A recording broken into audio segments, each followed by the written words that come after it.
Road మీద రేపులు చేసేటోళ్ళు తిరిగితే తప్పులేదు, కానీ కుక్కలు తిరిగితే మాత్రం తప్పంట. మరి ఇది ఎక్కడ న్యాయమో ఆ గవర్నమెంట్కే తెలియాలి. ఢిల్లీలో అయితే సుప్రీంకోర్టు ఆర్డర్ ఇచ్చింది, ఇప్పటి నుంచి ఢిల్లీలో స్ట్రీట్ డాగ్స్ అనేవి ఉండవు.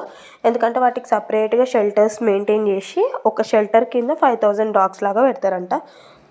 అందులో ఒక్క డాగ్కి ర్యాబీస్ ఉన్నా అది ఒకరిని కరిచి అది ఇంకొకటి కరిచి అక్కడున్న డాగ్స్ అన్నీ ఎఫెక్ట్ అవుతాయి. మీరు సపరేట్గా ఒక డాగ్కి అయితే మెడికేషన్ ఇవ్వలేరు కదా. రోడ్ మీద ఇంతమంది జనాలు తిరుగుతున్నారు, రేపిస్టులు తిరుగుతున్నారు, చైన్ స్నాచర్స్ తిరుగుతున్నారు, మర్డర్ చేసేటోళ్ళు తిరుగుతున్నారు. వీళ్ళు తిరిగితే తప్పులేదు మీకు. వాళ్ళని ఏది చేయడం చేత కాదు, కానీ మూగజీవాల మీద అయితే పడిపోతారనమాట వెళ్ళి. అంతేనా?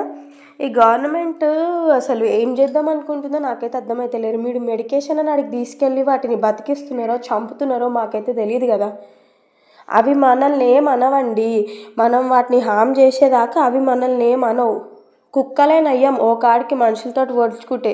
మనుషులే చాలా డేంజర్. డాగ్స్ని కాపాడదామని ప్రొటెస్ట్ చేసిన ప్రతి ఒక్కరిని అసలు పిచ్చిగా కొడుతున్నారు. అది చూస్తే మాత్రం నాకు చాలా బాధ.